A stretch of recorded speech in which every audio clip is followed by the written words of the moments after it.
Hey my family, இன்றைக்கி wait பார்த்தீங்கன்னா அதே 60.50 கிராம்.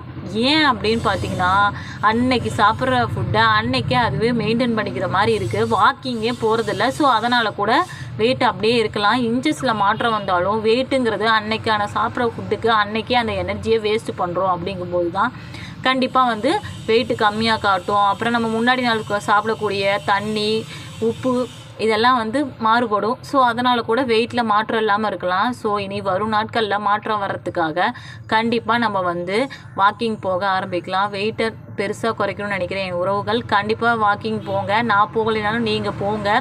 நான் டெய்லியுமே வீடியோ எடுக்கிறேன். ஒர்க் அவுட் ஒரு 20 நிமிஷம் பண்ணுறேன், ஒரு 10 நிமிஷம் வாக்கிங் போகிறேன். இதெல்லாம் பத்தாது. ஸோ இன்னும் ஒரு அரை மணி நேரம் எனக்காக டைம் ஸ்பெண்ட் பண்ணும்.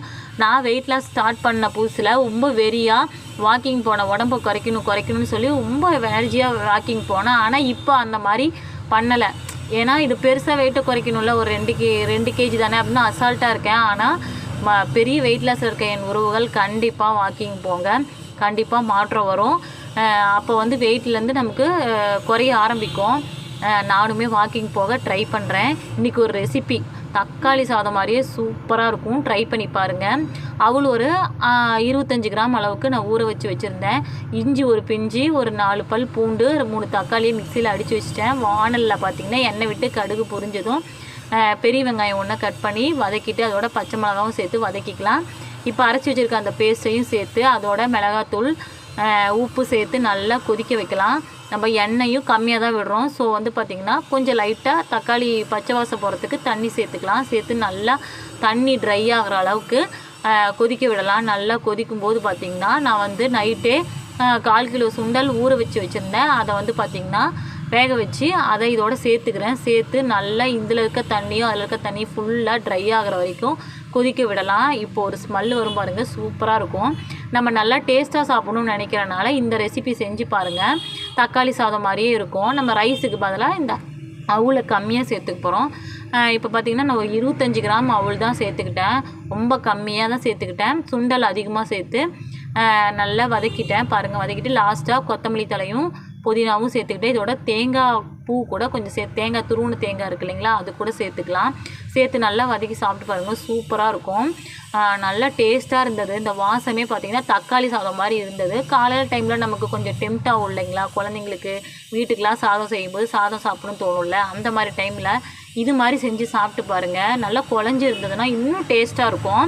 நான் இப்படி குழஞ்ச மாதிரி சாப்பிட்டேன். நீங்கள் கொஞ்சம் ட்ரையாக கொஞ்சம் நிறையா வேணும் அப்படின்னா கொஞ்சம் ஊற வைக்கிறத கொஞ்சம் டைமை கம்மி பண்ணிக்கோங்க. நான் கொஞ்சம் குழைய சாப்பிட்டு பழக்கம், அதனால் குழைய சாப்பிட்டேன். மதியம் பார்த்திங்கன்னா 70 கிராம் அளவுக்கு ரைஸ் எடுத்துக்கிட்டேன். அதுக்கு சுண்டல், கத்திரிக்காய், முருங்கைக்காலாம் போட்டு குழம்பு வச்சுருந்தேன், புளிக்குழம்பு. அந்த காய்கறி அதிகமாக வச்சுட்டு ஒரு 70 gram rice plus carrot, beans இதை சேர்த்து பொரியல் பண்ணியிருந்தேன். துருவி அந்த பொரியலை வச்சு அது பார்த்திங்கன்னா ஒரு 100 கிராம் இருக்கும். அந்த அளவுக்கு எடுத்துகிட்டு மதியம் லஞ்சு பார்த்திங்கன்னா இப்படி தான் சாப்பிட்டேன். நைட்டு பார்த்திங்கன்னா இந்த சுண்டல்லாம் ஹெவியாக சாப்பிட்டனால எனக்கு பசி இல்லை. காலையில் செஞ்சுருந்தேன் இல்லைங்களா, அந்த மாதிரியே மறுபடியும் சுண்டல் வேக வச்சுருந்தது ஃப்ரிட்ஜில் வச்சுருந்தேன். அதோடு பார்த்திங்கன்னா மறுபடியும் அவ்வளோ ஊற வச்சு நைட்டுக்கும் அதே செஞ்சுக்கிட்டேன். அது சாப்பிட்டதும் கொஞ்சம் ஃபுல்ஃபில்லாக இருக்க மாதிரி இருந்தது. ஸோ அதனால் நைட்டுக்கும் அதே மாதிரியே செஞ்சு சாப்பிட்டுக்கிட்டேன். ட்ரை பண்ணி பாருங்கள், எப்படி இருந்துச்சுன்னு கமெண்டில் சொல்லுங்கள். மை ஃபேமிலி, இன்னைக்கு வீடியோ பார்த்துருப்பீங்க. இன்னைக்கு நான் அதே வெயிட்லயே மெயின்டைன் ஆகிட்டு இருக்கேன்.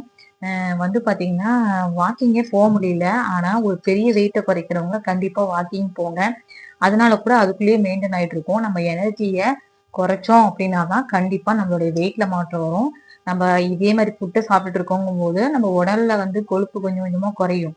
ஆனால் வெயிட்டுங்கிறது நம்ம அன்னைக்கு எவ்வளோ எனர்ஜியை வேஸ்ட் பண்ணோமோ அதுக்கு தகுந்த மாதிரி நம்ம வெயிட்டு மாறுபடும். ஸோ கண்டிப்பா நானும் வாக்கிங் போக ட்ரை பண்றேன். நீங்க எல்லாருமே கண்டிப்பா வாக்கிங் போக ஆரம்பிங்க. நம்ம டே 36 தாண்டி வந்துட்டோம். ஸோ இனிமே நீங்க ரெகுலரா வாக்கிங் போனீங்க அப்படின்போதுதான் சீக்கிரமா நம்மளுடைய வெயிட்ல மாற்றம் வரும். ஸோ ஒரு 25 கிலோ 30 கிலோ குறைக்கணும்னு நினைக்கிற என் உறவுகள் கண்டிப்பா வாக்கிங் ஒர்க் அவுட் போக ஆரம்பிங்க. ஃபுட்டை கண்ட்ரோல் பண்ண ஆரம்பிச்சிட்டோம். அடுத்தது கண்டிப்பா ரெகுலரா வாக்கிங் ஒர்க் அவுட் போனாதான் நம்மளால வெயிட்டை குறைக்க முடியும். நானும் என்னோட வெயிட்டை குறைக்கிறதுக்கு இன்னும் வாக்கிங் போறேன். கண்டிப்பா அதையும் வீடியோ எடுத்து போடுறேன். நீங்களும் கண்டிப்பா வாக்கிங் ஒர்க் அவுட் போங்க. நம்மளுடைய பயணத்துல இன்னும் ஒரு 65 நாள் தான் இருக்கு. ஸோ வந்து பாத்தீங்கன்னா நம்ம முடிக்கிறோம், வெயிட்டை குறைக்கிறோம். அதனால எல்லாருமே வாக்கிங் ஒர்க் அவுட் போங்க. நானும் வாக்கிங் போக ட்ரை பண்றேன். அதனால கூட அப்படியே மெயின்டைன் ஆயிட்டு இருக்கும். ஸோ நானும் வாக்கிங் போக ட்ரை பண்றேன். இந்த வீடியோ கண்டிப்பா எல்லாருக்கும் யூஸ்ஃபுல்லா இருந்திருக்கும்னு நினைக்கிறேன். வீடியோ தொடர்ந்து பார்த்து சப்போர்ட் பண்ணுங்க. வீடியோக்கு ஒரு லைக்கை போட்டு புதுசா பாக்குற உறவுகள் இந்த சேனலை மறக்காம சப்ஸ்கிரைப் பண்ணிருங்க. பாய்.